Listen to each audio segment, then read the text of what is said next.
उस दिन शन्नो ताई के आने के बाद सबके चेहरों पर फिर से उम्मीद की किरण चमकने लगी थी। ऐसा होता भी क्यों नहीं, आखिर ताई 2 साल बाद घर की बेटी मासूमी के लिए इतना अच्छा रिश्ता जुलाई थी। लड़के ने इंजीनियरिंग और एमबीए की डिग्री ली हुई थी। 2 साल विदेश में रहकर पैसा भी खूब कमाया हुआ था। उसकी 32 साल की उम्र मासूमी की 28 साल की उम्र के हिसाब से अधिक भी नहीं थी। खानदान भी उसका अच्छा था। रिश्ता लड़के वालों की तरफ से आया था, सो मना करने की गुंजाइश ही नहीं थी। सबसे बड़ी बात तो यह थी कि जिस कारण से मासूमी का विवाह नहीं हो पा रहा था, वह समस्या अब 2 साल से सामने नहीं आई थी। हर माता पिता की तरह मासूमी के माता पिता भी चाहते थे कि बेटी को वे खूब धूमधाम से विदा कर ससुराल भेज सके। फिर भी उसका विवाह नहीं हो पा रहा था। 2 भाइयों की इकलौती बहन, खाता पीता घर और कम बोलने व सरल स्वभाव वाली मासूमी घर के कामों में निपुण थी। खूबसूरत लड़की के लिए रिश्तों की क्या कमी थी, पर समस्या तब आती थी जब कहीं उसके रिश्ते की बात चलती थी। पहले 2-4 दिन तो मासूमी ठीक रहती थी, पर जैसे ही रिश्ता पक्का होने की बात होती, उसे दौरा सा पड़ जाता था। उसकी हालत अजीब सी होती, हाथ पैर ठंडे पड़ जाते, शरीर कांपने लगता और होठ नीले पड़ जाते थे। वह फटी सी आंखों से बस देखती रह जाती और जबान पथरा जाती थी उसकी। सब पूछने की कोशिश करके हार जाते थे कि मासूमी कुछ तो बोल, तेरी ऐसी हालत क्यों हो जाती है, तो कुछ तो बता सही। पर मासूमी की जबान पर जैसे ताला सा पड़ा रहता। बस कभी कभी चीख उठती थी, नहीं नहीं, मुझे बचा लो, मैं मर जाऊंगी, नहीं करनी मुझे शादी। और फिर रिश्ते वालों को मना कर दिया जाता। शुरू शुरू में तो उसकी हालत को परिवार वालों ने छिपाए रखा, सो रिश्ते आते रहे और वही समस्या सामने आती रही। पर धीरे धीरे यह बात रिश्तेदारों और फिर बाहर वालों को भी पता चल गई। तरह तरह की बातें होने लगी। कोई हमदर्दी दिखाने के साथ उसे तांत्रिकों के पास ले जाने की सलाह देता, तो कोई साधु संतों का आशीर्वाद दिलाने को कहता और कोई डॉक्टरों को दिखाने की बात करता। पर कोई बीमारी होती तो उसका इलाज होता न। एक दिन मौसी से बुआ जी ने कह भी दिया, मुझे तो दाल में काला लगता है, चाहे कोई माने या ना माने, मुझे तो लग रहा है कि लड़की कहीं दिल लगा बैठी है और शर्म के मारे माँ बाप के सामने मुंह नहीं खोल पा रही है। वरना ऐसा क्या हो गया कि इतने अच्छे अच्छे घरों के रिश्ते ठुकरा रही है। अरे यह जहाँ कहेगी हम इसका रिश्ता कर देंगे, कम से कम यह आए दिन यह परेशानी तो हटे। हाँ दीदी, लगता तो मुझे भी कुछ ऐसा ही है, लेकिन उस समय उसकी हालत देखी नहीं जाती। रिश्ते का क्या, कहीं ना कहीं हो ही जाएगा। इकलौती भांजी है मेरी, कुछ तो रास्ता खोजना ही पड़ेगा, मौसी दुखी मन से कहती। फिर जब मौसी ने एक दिन बातों ही बातों में बड़े लाड के साथ मासूमी के मन की बात जाननी चाही, तो उसकी आंखें फटी की फटी रह गईं, जैसे दुनिया का सबसे बड़ा दोष उसके सिर मर दिया गया हो। काफी देर बाद संभल कर बोली, मौसी आपने ऐसा सोचा भी कैसे? क्या आपको मैं ऐसी लगती हूँ कि इतना बड़ा कदम उठा सकूं? नहीं बेटा, यह कोई गुनाह या अपराध नहीं है। हम तो बस तेरे मन की बात जानकर तेरी मदद करना चाहते हैं, तेरा घर बसाना चाहते हैं। क्या कहूँ मौसी, मैं तो खुद हैरान हूँ कि रिश्ते की बात चलते ही जाने मुझे क्या हो जाता है। मासूमी बोली, बस यह समझ लीजिए कि मुझे शादी के नाम से नफरत है। मैं सारी जिंदगी शादी नहीं करूँगी। मासूमी सिर झुकाए कहती रही और फिर सच में वह 18 से 28 साल की हो गई, पर उसने शादी के लिए हाँ नहीं कहा। हालांकि कई बार मासूमी को विवाह की अहमियत का एहसास होता था कि माता पिता नहीं रहेंगे, भाई शादी के बाद अपने घर परिवार में व्यस्त हो जाएंगे, तो उसे कौन सहारा देगा। उसे भी शादी करके घर बसा लेना चाहिए। उसकी सखी सहेलियों के विवाह हो चुके थे और कितनों के तो बच्चे भी हो गए थे। अब इतने लंबे समय के बाद इस उम्र में उसके लिए इतना अच्छा रिश्ता आया था। सबको यही उम्मीद थी कि अब इतना समय गुजरने के बाद वह समझदार हो गई होगी और सोच समझकर फैसला लेगी।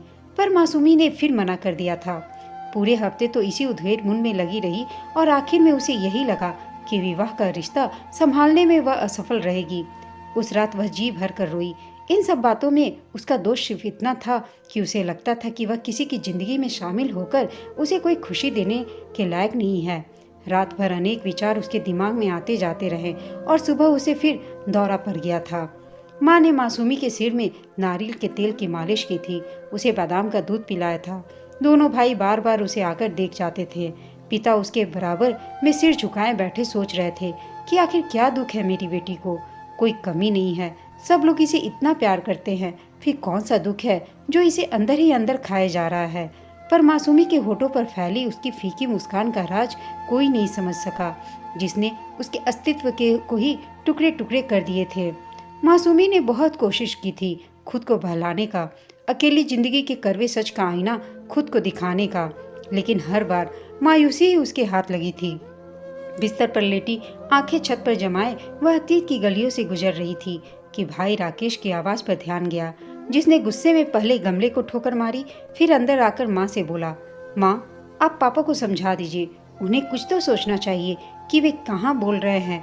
हमें कहीं भी डांटना गाली देना शुरू कर देते हैं। हमारी इज्जत का उन्हें तनिक भी ख्याल नहीं है। अब हम बच्चे तो नहीं रहे ना। माँ ने हड़बड़ाते हुए रसोई से आकर राकेश की ओर प्रश्नवाचक निगाहों से देखा तो उसने मन की भड़ास निकाल दी। 16 साल का राकेश माँ से अपने पिता के व्यवहार की शिकायत कर रहा था और माँ मौके की नजाकत भांपकर बेटे को समझा रही थी, बेटा मैं तुम्हारे पापा से बात करूंगी कि इस बात का ध्यान रखें। वैसे बेटा तुम यह तो समझते हो कि वे तुमसे कितना प्यार करते हैं, तुम्हारी हर फरमाइश भी पूरी करते हैं। अब गुस्सा आता है तो वे खुद को रोक नहीं पाते। यही कमी है उनकी कि जरा जरा सी बात पर गुस्सा करना उनकी आदत बन गई है। तुम उसे दिल पर मत लिया करो। रहने दो माँ, पापा को हमारी फिक्र कहाँ, कभी भी कहीं भी हमारी बेइज्जती कर देते हैं, दोस्तों के सामने ही कुछ भी कह देते हैं। तब यह कौन देख रहा है कि वे हमें कितना प्यार करते हैं। लोग तो हमारा मजाक बनाते ही हैं। राकेश अभी भी गुस्से से भनभना रहा था और उसकी माँ सरला माथा पकड़कर बैठ गई। मैं क्या करूं? तुम लोग तो मुझे सुनाकर चले जाते हो, पर मैं किससे कहूं? तुम क्या जानो, अगर तुम्हारे पिता के पास कड़वे बोल न होते तो दुख किस बात का था। उनकी जवान ने मेरे दिल पर जो घाव लगा रखे हैं वे अभी तक भरे नहीं, और आज तुम लोग भी उसका निशाना बनने लगे हो। मैं तो पराई बेटी थी, उनका साथ निभाना था, सो सब झेल गई। पर तुम तो हमारे बुढ़ापे की लाठी हो, तुम्हारा साथ छूट गया तो बुढ़ापा काटना मुश्किल हो जाएगा। काश मैं उन्हें समझा सकती। तभी पर्दे के पीछे समी खरी मासूमी धड़कते दिल से माँ से पूछने लगी, माँ क्या हुआ, भैया को गुस्सा क्यों आ रहा था? नहीं बेटा कोई बात नहीं, तुम्हारे पापा ने उसे डांट दिया था इसलिए कुछ नाराज था। माँ अब पापा से कुछ मत कहना, बेकार में झगड़ा शुरू हो जाएगा। डर से पीली पड़ी मासूमी ने धीरे से कहा। तू बैठ एक तरफ, पहले से ही भरी बैठी सरला ने कहा। उनसे बात नहीं करूंगी तो जवान बेटे को भी गंवा बैठूंगी। क्या कर लेंगे? चीखेंगे, चिल्लाएंगे, ज्यादा से ज्यादा मार डालेंगे ना।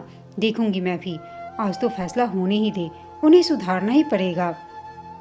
सरला जब से ब्याह कर आई थी उन्होंने सुख महसूस नहीं किया था। वैसे तो घर में पैसे की कमी नहीं थी, न ही सुरेश जी का चरित्र खराब था। बस कमी थी तो यही कि उनकी जबान पर उनका नियंत्रण नहीं था। जरा जरा सी बात पर टोकना और गुस्सा करना उनकी सबसे बड़ी कमी थी, और इसी कमी ने सरला को मानसिक रूप से बीमार कर दिया था। वे तो यह सब सहते सहते थक चुकी थी। अब बच्चे पिता की तानाशाही के शिकार होने लगे थे। बच्चों को बाहर खेलने में देर हो जाती तो वहीं से गालियां देते और पीटते घर लाते। उनके पढ़ने के समय कोई मेहमान आ जाता तो सबको एक कमरे में बंद कर यह कहते हुए बाहर से ताला लगा देते, हरामजादो इधर ताक झाक करके समय बर्बाद किया तो टांगे तोड़ दूंगा।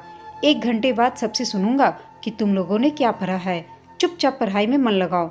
उधर सरला उस डांट का असर कम करने के लिए बच्चों से नरम व्यवहार करती और कई बार उनकी गलत मांगों को भी चुपचाप पूरा कर देती थी। पर आज तो उन्होंने सोच रखा था कि वे सुरेश जी को समझाकर ही रहेंगी कि जब बाप का जूता बेटे के पैर में आने लगे तो उसे दोस्त जैसा व्यवहार करना चाहिए, वरना कल औलाद ने पलटकर जवाब दे दिया तो क्या इज्जत रह जाएगी। औलाद भी हाथ से जाएगी और पछतावे के सिवा कुछ नहीं मिलेगा। अपने विचारों में सरला ऐसी डूबी कि पता ही नहीं चला कि कब सुरेश जी घर आ गए। घर अंधेरे में डूबा था। उन्होंने खुद बत्ती जलाई और उनकी जबान चलने लगी। किसी के बाप के मरने का मातम मनाया जा रहा है क्या, जो रात तक बत्ती भी नहीं जलाई गई? मासूमी कहाँ है? तू ही यह काम कर दिया कर, इन गधों को तो कुछ होश ही नहीं रहता। फिर उन्होंने तिरछी नजरों से सरला को देखा। और तुम्हें किसी का होश है या नहीं? चाय पानी भी पिलाओगी या नहीं? मासूमी तू ही पानी ले आ। उधर मासूमी माँ की आड़ में छिपी थी। उसका दिल आज होने वाले झगड़े के डर से कांप रहा था। फिर भी उसने किसी तरह पिता को पानी ला कर दिया। पानी पीते उन्होंने मासूमी से पूछा, इन रानी साहिबा को क्या हुआ है? मासूमी के मुंह से बोल नहीं फूटे तो हाथ के इशारे से मना किया। पता नहीं, वे दोनों नवाबजादे कहाँ हैं? पापा बड़े भैया का आज मैच था, वे अभी नहीं आए हैं, और छोटे किसी दोस्त के यहाँ नोट्स लाने गए हैं। किसी अनिष्ट की आशंका मन में पाले मासूमी डरते डरते कह रही थी, ये सुअर की औलाद सोचते हैं कि बल्ला घुमा घुमा कर सचिन तेंदुलकर बन जाएंगे, और दूसरा नोट्स का बहाना कर कहीं आवारागर्दी कर रहा होगा। सब जानता हूँ। सुरेश जी की आंखें शोले बरसाने को तैयार थीं। बस इसी अंदाज पर सरला कुड़कर जाती थी। उनकी आत्मा तब और छलनी हो जाती जब बच्चे पिता की इस जाति का दोष भी उनके सिर मर देते कि माँ, अगर आपने शुरू से पिताजी को टोका होता या उनका विरोध किया होता तो आज यह नौबत ही नहीं आती। मगर वे बच्चों को कैसे समझाती। यहाँ तो पति के विरोध में बोलने का मतलब होता है उल्टा कुलक्षणी कहलाना। वे तब उस इंसान की पत्नी बनकर आई थी जब पुरुष अपनी पत्नियों को किसी काबिल नहीं समझते थे। घर में उनकी कोई अहमियत नहीं होती थी, न ही बच्चों के सामने उनकी इज्जत की जाती थी। वरना सरला यह कहाँ चाहती थी कि पिता पुत्र का सामना लड़ाई झगड़े के सिलसिले में हो, और इसलिए सरला ने खुद बहुत संयम से काम लेकर पिता पुत्र के बीच सेतु बनने की कोशिश की थी। उन्होंने तो जैसे तैसे अपना समय निकाल दिया था, पर अब नया खून बगावत का रास्ता अपनाने को मचल रहा था, और इसी के चलते घर के हालात कब बिगड़ जाएं कुछ भरोसा नहीं था। और इन सब बातों का सबसे बुरा असर मासूमी पर पड़ रहा था। मासूमी माँ की हमदर्द तो थी ही, पिता से भी उसे बहुत स्नेह था, लेकिन जब तब घर में होने वाली चकचक उसको मानसिक रूप से बीमार करने लगी थी। स्कूल जाती तो हर समय यह डर हावी रहता कि कहीं पिताजी अचानक घर न आ गए हों, क्योंकि राकेश भाई अक्सर स्कूल से गायब रहते थे और घर में रहते तो तेज आवाज में गाने सुनते थे। इन दोनों बातों से पिता बुरी तरह चिढ़ते थे। माँ राकेश को समझाती तो वह अनसुनी कर देता। उसे पता था कि पिता ही माँ की बातों पर ध्यान नहीं देते हैं, इसलिए उनका क्या है, बड़बड़ करती ही रहेंगी। ऐसे में किसी अनहोनी की आशंका मासूमी के मन को सहमाए रखती, और स्कूल से घर आते ही उसका पहला प्रश्न होता, माँ, पापा तो नहीं आ गए? भैया स्कूल गए थे या नहीं? पापा ने प्रकाश भाई को क्रिकेट खेलते तो नहीं पकड़ा? दोनों भाइयों में झगड़ा तो नहीं हुआ? माँ उसे परेशानी में देखती तो कह देती, क्यों, क्या तू हर समय इन्हीं चिंताओं में रहती है? अरे घर है तो लड़ाई झगड़े तो होंगे ही। तुझे तो बहुत शांत होना चाहिए। पता नहीं तुझे आगे कैसा घर वर मिले। मगर मासूमी खुद को इन बातों से दूर नहीं रख पाती, और हर समय तनावग्रस्त रहते रहते ही वह स्कूल से कॉलेज में आ गई थी। और आज फिर वह दिन आ गया था जो किसी आने वाले तूफान का संकेत दे रहा था। भाई राकेश का मुकदमा माँ की अदालत में था। माँ पिताजी दोनों की चुप्पी आने वाले तूफान का संकेत दे रही थी। किसी भी क्षण झगड़ा होने वाला था। बोली, पापा आप हाथ मुँह धोएं, मैं चाय बनाती हूँ। रसोई में जाकर भी मासूमी का मस्तिष्क उलझा रहा। पापा काम से थके हारे आते हैं, ये बात तो बाद में भी हो सकती है। भाई राकेश प्रकाश भी अब बड़े हैं, उन्हें अपनी जिम्मेदारियां समझनी चाहिए। समय से घर आना व पढ़ना चाहिए, पर दोनों कुछ ख्याल ही नहीं रखते। मासूमी अक्सर पिता का पक्ष लेती। इसके पीछे छिपा कारण यह था कि वह माँ को गुस्से से बचाना चाहती थी, लेकिन सरला को शिकायत होती कि वह सब कुछ जानते हुए भी पिता का पक्ष लेती है। पिता चाय का प्याला ले कमरे में चले गए और मासूमी से पूछा, तुम्हारी माँ को क्या हुआ है? कुछ नहीं। क्यों, आपसे कुछ कहा क्या? मासूमी ने अनजान बनकर पूछा। नहीं, कहा तो नहीं, पर लग रहा है कि कुछ गड़बड़ है। जाओ बुलाकर लाओ माँ को, उन्होंने आदेश देने के अंदाज में मासूमी से कहा, तो उसका दिल अनजानिश आशंका से धड़क उठा। दरवाजे पर खड़ी माँ तमतमाए चेहरे से उसे देखकर बोली, रसोई में जाओ और खाने की तैयारी करो। जी, कह मासूमी बाहर निकल गई, पर उसके पैर कांपने लगे थे। हमेशा यही होता था, जब घर में कलह होती तो उसे रसोई में जाने का आदेश मिल जाता था, और फिर वह पल आ गया जिससे उसका मन हमेशा कांपता था। अंदर माँ पापा से कह रही थी, देखिए आज मैं आपसे ऐसी बात कहने वाली हूँ जिसमें आपकी, बच्चों की व इस घर की भलाई है। यह समझ लीजिए कि घर के इस माहौल ने मासूमी की जिंदगी पर गहरा असर डाला है। हमेशा एक तानाशाह बनकर घर पर राज किया है। मुझे बराबरी का दर्जा देना तो दूर, आपने हमेशा अपने पैर की जूती समझा है। मैंने फिर भी कुछ नहीं कहा। मासूमी भी मुझे ही चुप कराती है, क्योंकि वह लड़ाई झगड़े से डरती है। लेकिन अब मामला दोनों लड़कों का है। अब राकेश ने भी कह दिया है कि पापा हमें दूसरों के सामने बेइज्जत न करे, संभालिए खुद को, वरना कल प्रकाश घर से भागा था, अब कहीं राकेश भी कर चुकी बकवास। खबरदार, अब एक शब्द भी आगे बोला तो। अंगारा सा लाल आंख लिए, मुट्ठियां भींचे, सुरेश की कड़क आवाज दूर तक जा रही थी। कान खोलकर सुन लो, बच्चों को बिगाड़ने में सिर्फ तुम्हारा हाथ है। तुम्हारे कारण ही वे इतनी हिम्मत करते हैं। कहाँ है वह उल्लू का पट्टा? मेरे सामने कहता तो खाल खींच देता उस सुअर की औलाद को। गाली देने से झूठ सच तो नहीं बदल जाता। तुम्हें बदलते वक्त का अंदाजा नहीं। बच्चों के साथ कदम नहीं मिला सकते तो उनका रास्ता मत रोको। सरला भी तैश में आ गई थी। जिस बात से दूर रखने के लिए सरला ने मासूमी को रसोई में भेजा था, वे सारी बातें दीवारों की हदें पार कर उसके कानों में गूंज रही थी। सुरेश मर्दों वाले अंदाज में सरला की कमजोरियों को गिनवा रहे थे और दोनों बेटे माँ की बेइज्जती पर दुख से पहलू बदल रहे थे तो मासूमी दोनों भाइयों को फटकार लगा रही थी। लो, पर गया तुम दोनों को चैन। एक दिन भी घर में शांति नहीं रहने देते। रोज कोई ना कोई हंगामा होता है। रोज के झगड़ों से मेरी जान निकल जाती है। इससे अच्छा है मैं मर ही जाऊं। ऊपर से मौसी बुआ रोज आकर अपने पतियों की वीर गाथाएं सुनाती हैं। वे उनसे लड़ते हैं। क्या सारे पुरुष एक जैसे ही होते हैं? उन्हें यही करना होता है तो वे शादियां ही क्यों करते हैं? मासूमी सोच में पड़ गई। प्रकाश गुस्से से गुर्राया, तुम चुप ही रहो। सारा दोष माँ पिताजी का ही है। हर समय ये झगड़ते रहते हैं। पापा तो सारी उम्र हमें बच्चा ही समझते रहेंगे। जब मन में आया डांट दिया, जब मन आया गाली दे दी। उधर माँ की तेज आवाज आने पर मासूमी माँ की ओर बढ़ी। माँ, रहने दो, आप ही चुप हो जाइए। आपको पता है कि पापा अपनी बात के आगे किसी को नहीं सुनते, तो आप मत बोलिए। तू हट जा, आज फैसला होकर रहेगा। मुझे गुलाम समझ रखा है? बाप रौब जमाता है तो बेटे अलग मनमानी करता है। तेरा क्या है, शादी के बाद अपने घर चली जाएगी, पर मेरे सामने तो बुढ़ापा है। अगर तेरे पिता का यही हाल रहा तो क्या दामाद और बहुओं के सामने भी ऐसी ही गालियां खाती रहूंगी? नहीं, आज होने दे फैसला। माँ बुरी तरह हाथ हाँफ रही थी और मासूमी रो रही थी। राकेश बोला, क्यों रोती है? हम बच्चे तो नहीं कि हर बात को सही मान ले। मासूमी चिल्लाई, देखा प्रकाश, सारा झगड़ा इसी का शुरू किया है। बित्ते भर का है और माँ पापा का मुकाबला कर रहा है। चुप रह, वरना एक कसकर पड़ेगा। पापा की चमची कहीं की। राकेश लाल पीला होकर बोला।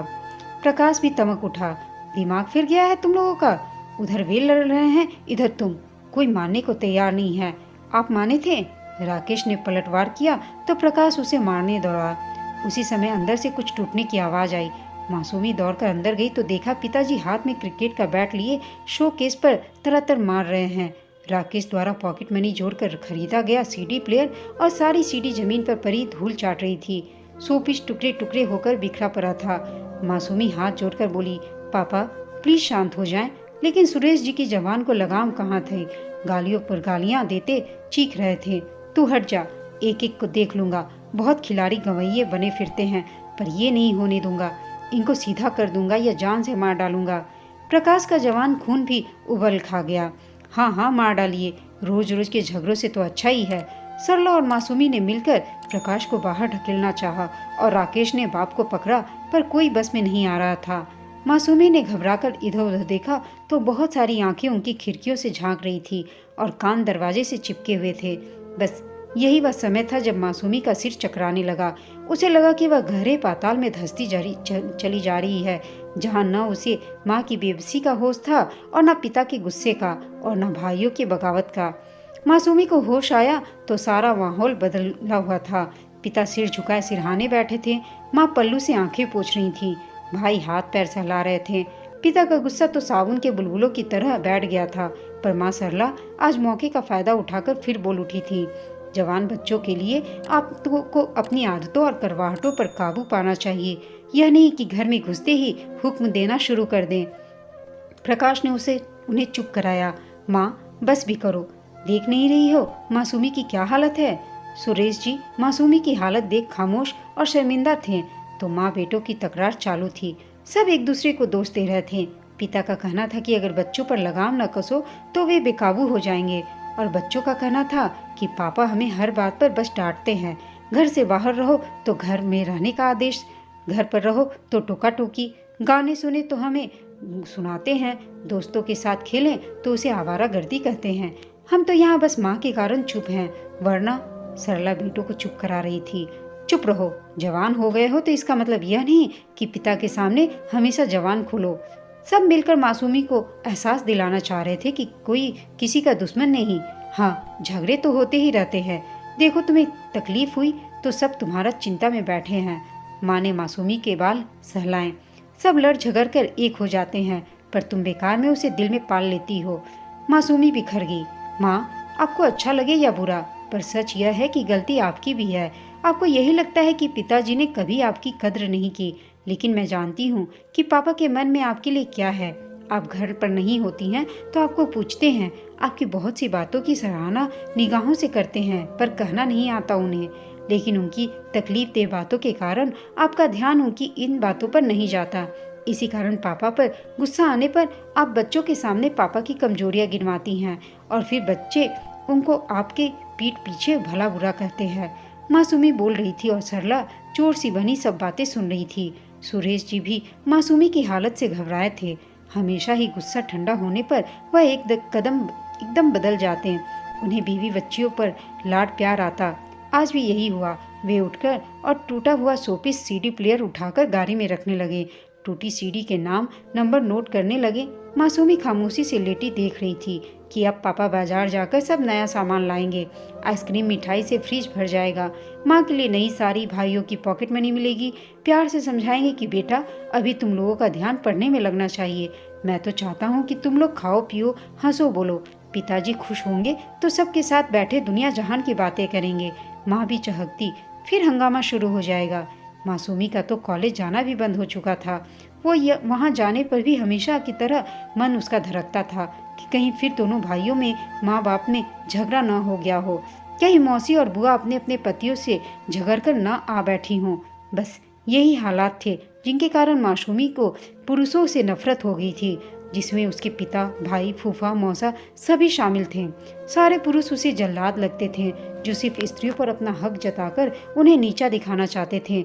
इससे बचने के लिए वह इतना ही कर सकती थी कि मर्दों के साए से दूर रहे।